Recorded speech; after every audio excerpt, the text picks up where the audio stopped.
जय हिंद मेरे प्यारे दोस्तों, सभी एसएससी बॉय को इस चैनल पे स्वागत करता हूं। ये कंटेंट आप सभी के लिए मोस्ट इंपोर्टेंट कंटेंट होने वाला है, क्योंकि एसएससी प्रीवियस एग्जाम का क्वेश्चन पेपर है।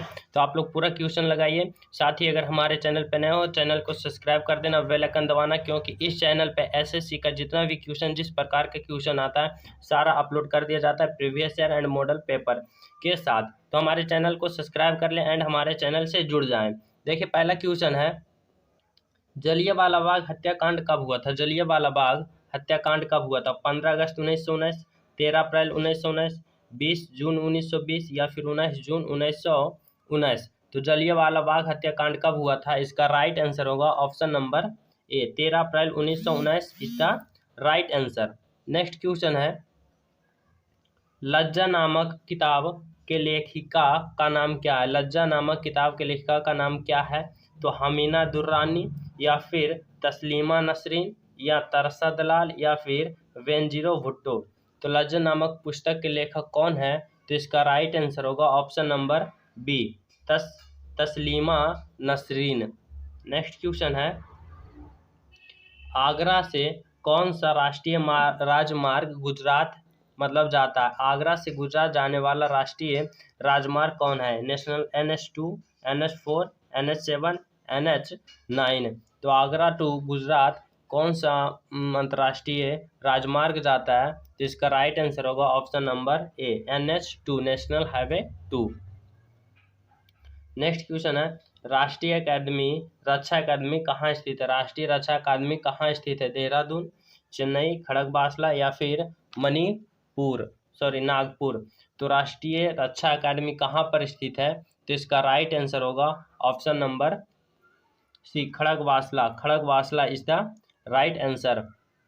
नेक्स्ट क्वेश्चन है, एनी बेसेंट द्वारा चलाया गया आंदोलन कौन सा था? एनी बेसेंट द्वारा चलाया गया आंदोलन कौन सा था? भारत छोड़ो, खिलाफ या फिर होम खल या फिर इनमें से कोई नहीं। तो एनी बेसेंट द्वारा चलाया गया आंदोलन कौन सा था? इसका राइट आंसर होगा option number C, home rule. Home rule is the, यहाँ पे रूल है, home rule is the right answer. Neeraj Chopra किस खेल से संबंधित रखते हैं? नीरज चोपड़ा किस खेल से संबंधित है? डिस्कस थ्रो या फिर जेवलिन थ्रो या शॉर्ट पट या फिर वो धावक है? तो नीरज चोपड़ा किस प्रकार के खेल से संबंधित रखते हैं?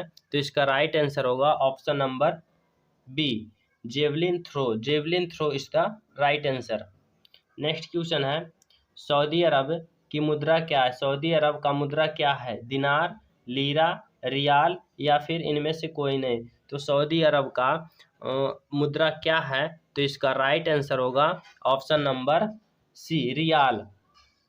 अगर इसका राजधानी पूछे तो इसका राजधानी रियात होता है, रियात। लिख देता हूँ, रियात। रियात राजधानी पूछे तो रियात, अगर मुद्रा पूछे तो रियाल। नेक्स्ट क्वेश्चन है, वेदों में सबसे पुराना वेद कौन सा है? वेदों में सबसे पुराना वेद कौन सा है? ऋग्वेद, अर्थवेद, सामवेद या फिर यजुर्वेद। तो ऋगों में सबसे पुराना वेद कौन सा है? तो इसका राइट आंसर होगा option number A, Rigveda is the right answer, जो कि सबसे ओल्ड वेद है। नेक्स्ट क्वेश्चन है, पंडित शिवशंकर वर्मा का संबंध किस वाद्ययंत्र से है? पंडित शिव कुमार ने पंडित शिव कुमार शर्मा का संबंध किस वाद्ययंत्र से है? तबला, सितार, सरोद या संतूर। तो पंडित शिव कुमार शर्मा का संबंध किस वाद्ययंत्र से है? तो इसका राइट आंसर होगा option number D, santoor. Santoor is the right answer. Next question है, लोकसभा का सदस्य होने के लिए न्यूनतम आयु क्या है? लोकसभा का सदस्य होने के लिए न्यूनतम आयु क्या है? 21 वर्ष, 25 वर्ष, 30 वर्ष या फिर इनमें से कोई नहीं। तो लोकसभा का सदस्य होने के लिए न्यूनतम आयु कितना होना चाहिए? तो इसका राइट आंसर होगा ऑप्शन नंबर बी, 25 वर्ष इज द राइट आंसर। अगला है, रंगास्वामी कप किस खेल से संबंधित है? रंगास्वामी कप किस खेल से संबंधित है? फुटबॉल, वॉलीबॉल या फिर हॉकी या फिर इनमें से कोई नहीं। तो रंगास्वामी कप किस खेल से संबंधित है? तो इसका राइट आंसर होगा option number C hockey, hockey is the right answer. अगले क्वेश्चन है, पृथ्वी को दो बराबर भागों में बांटने वाली काल्पनिक रेखा का नाम क्या है? पृथ्वी को दो बराबर भागों में काटने वाली काल्पनिक रेखा का नाम क्या है? इसका ऑप्शन देखते हैं, अक्षांश रेखा, या फिर भूमध्य रेखा, या देशांतर रेखा, या फिर इनमें से कोई नहीं। तो पृथ्वी के दो बराबर भागों में बांटने वाली काल्पनिक रेखा कौन है? तो राइट आंसर होगा भूमध्य रेखा। Option number B is the right answer, option number B. अगले क्वेश्चन है, एवरेस्ट पर विजय प्राप्त करने वाली पहली भारतीय महिला कौन थी? एवरेस्ट पर विजय प्राप्त करने वाली पहली भारतीय महिला कौन थी? बछेंद्री पाल, जुंको तबाई, शेरपा कल्पा, या फिर इनमें से कोई नहीं। तो एवरेस्ट पर विजय प्राप्त करने वाली पहली भारतीय महिला कौन थी? तो इसका राइट आंसर होगा option number A, Bachendri Pal. Bachendri Pal is the right answer. अगला क्वेश्चन है, दार्जिलिंग किस राज्य में स्थित है? दार्जिलिंग किस राज्य में स्थित है? असम, पंजाब, पश्चिम बंगाल, सिक्किम, या फिर उत्तर प्रदेश। ये जितना भी क्वेश्चन इस कंटेंट में तैयार किया गया है सारा प्रीवियस ईयर क्वेश्चन ही लिया गया है, जिससे आप सभी को एग्जाम में ज़्यादा महत्वपूर्ण हो सके। जितना भी एसएससी का क्वेश्चन आता है सारा ही प्रीवियस ईयर रहता है। प्रीवियस ईयर पर आपका पकड़ हो जाएगा तो आपको एग्जाम आराम से क्लियर हो सकता है। तो चलिए, दार्जिलिंग किस राज्य में स्थित है? असम, पश्चिम बंगाल, सिक्किम, या फिर उत्तर प्रदेश। तो दार्जिलिंग किस राज्य में है? तो इसका राइट आंसर होगा पश्चिम बंगाल। दार्जिलिंग कहाँ है? Paschim Bengal is the right answer. Next question है, तिरंगे झंडे के अशोक चक्र में तिलियों की संख्या कितनी है? तिरंगे झंडों में अशोक चक्र की तिलियां 12, 18, 24 या फिर 32। तो इसका राइट आंसर होगा option number C, 24 is the right answer. अगला क्वेश्चन है, घरों में विद्युत परिपथ का स्वरूप क्या होता है? घरों में विद्युत परिपथ का स्वरूप क्या होता है? श्रेणी क्रम में, या फिर वाष्प क्रम में, या मिश्रित में, या इनमें से कोई नहीं। तो घरों में विद्युत परिपथ का किस रूप में होता है? तो इसका राइट आंसर होगा में, option number B is the right answer, वाष्प क्रम में, या फिर इसी को हम बोलते हैं क्या? समांतर क्रम में, समांतर क्रम में। नेक्स्ट क्वेश्चन है, ध्वनि की आवाज को किस स्केल पर मापा जाता है? ध्वनि की आवाज को किस स्केल पर मापा जाता है? हर्ट्ज, मेगा, डेसिबल, या फिर कोई नहीं। तो ध्वनि की आवाज को किस स्केल पर मापा जाता है? तो इसका राइट आंसर होगा decibel, option number C is the right answer. अगला है, निश्चित दिशा में वस्तु की स्थिति के परिवर्तन को क्या कहते हैं? निश्चित दिशा में वस्तु की स्थिति के परिवर्तन को क्या कहते हैं? वेग, त्वरण, द्रव्यमान, या फिर कोई नहीं। तो निश्चित दिशा में वस्तु की स्थिति में परिवर्तन को क्या कहते हैं? तो इसका राइट आंसर होगा ऑप्शन नंबर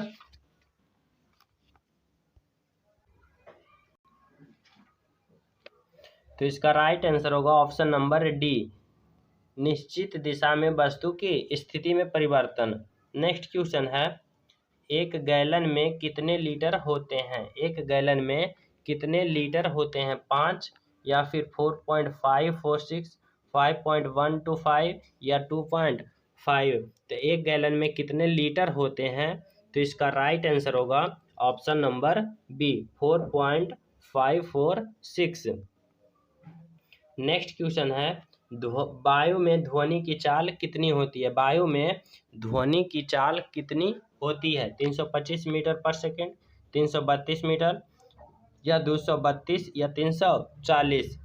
तो वायु में ध्वनि की चाल कितनी होती है? तो इसका राइट आंसर होगा 332 मीटर पर second, option number B is the right answer.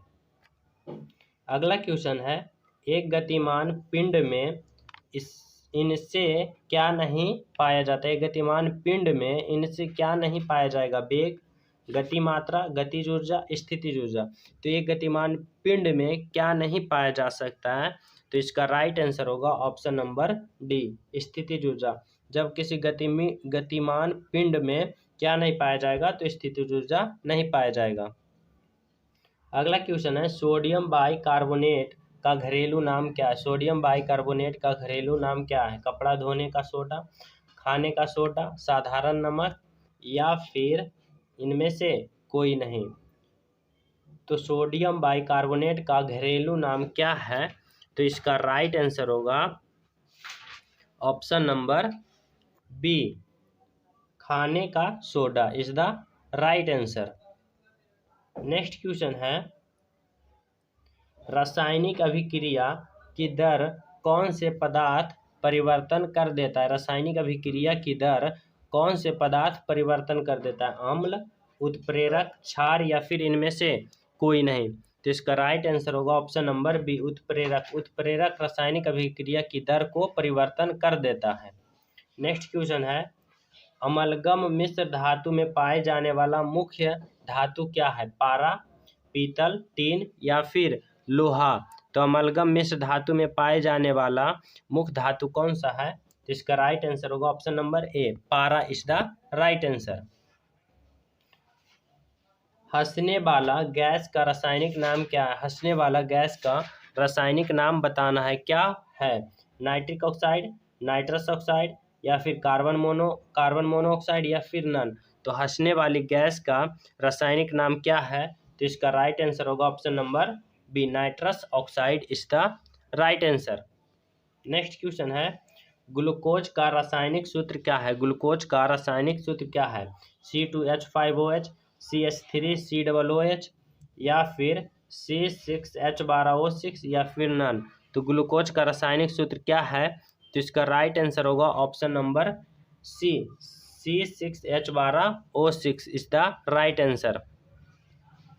अगला क्वेश्चन है कार्बन का अवरूप इनमें से कौन सा है। कार्बन का अवरूप इनमें से कौन सा है। फ्लोरीन, ग्रेफाइट, हीरा या फिर नन ऑफ दिस। तो कार्बन का अवरूप कौन है, हीरा। Option number C is the right answer. Next question है हीमोग्लोबिन में कौन सी खनिज लवण पाया जाता है। हीमोग्लोबिन में कौन से खनिज लवण पाया जाता है। फास्फोरस, लोहा, आयोडीन या फिर कोई नहीं। तो हीमोग्लोबिन में कौन सा खनिज पाया जाता है। तो इसका राइट आंसर होगा ऑप्शन नंबर बी, लोहा इज द राइट आंसर। अगला क्वेश्चन है मानव शरीर की सबसे बड़ी ग्रंथि कौन सी है। मानव शरीर की सबसे बड़ी ग्रंथि कौन सी है। थायराइड, पिट्यूटरी, यकृत या फिर कोई नहीं।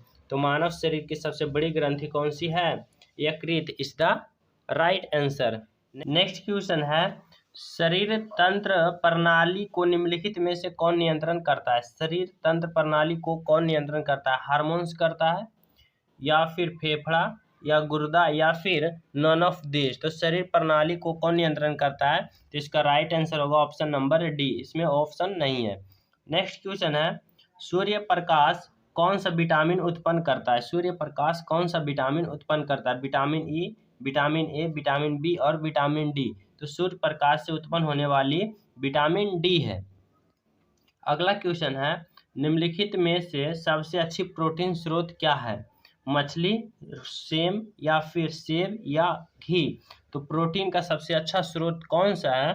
तो इसका राइट आंसर होगा मछली, option number A is the right answer. Next question है प्लेग बीमारी किससे फैलती है। प्लेग बीमारी किससे फैलती है। मक्खी, मच्छर, कुत्ता या फिर चूहा। तो इसका राइट आंसर होगा ऑप्शन नंबर डी, चूहा is the right answer. Next question है कोशिका विभाजन निम्नलिखित में से किस प्रक्रिया से होती है। कोशिका विभाजन किस प्रक्रिया से होती है। हिटरोसिस, युग्मन या फिर माइटोसिस या फिर इनमें से कोई नहीं। तो कोशिका विभाजन निम्नलिखित में से किस प्रक्रिया से होती है। तो इसका राइट आंसर होगा mitosis, option number C is the right answer. कोशिका विभाजन किस प्रक्रिया से होता है, माइटोसिस से होता है। आज के लिए इंपॉर्टेंट क्वेश्चन का सीरीज इतना ही रखते हैं। अगर हमारे चैनल को अभी तक सब्सक्राइब नहीं किए तो हमारा चैनल सब्सक्राइब करके हमारे चैनल से जुड़ सकते हैं। साथ ही इस प्रकार से इस चैनल पर प्रतिदिन प्रीवियस ईयर एसएससी का question and model set question upload कर दिया जाता है। तो हमारे चैनल से जुड़ जाइए। Thank you for all student SSC top 10 channel पे। जय हिंद।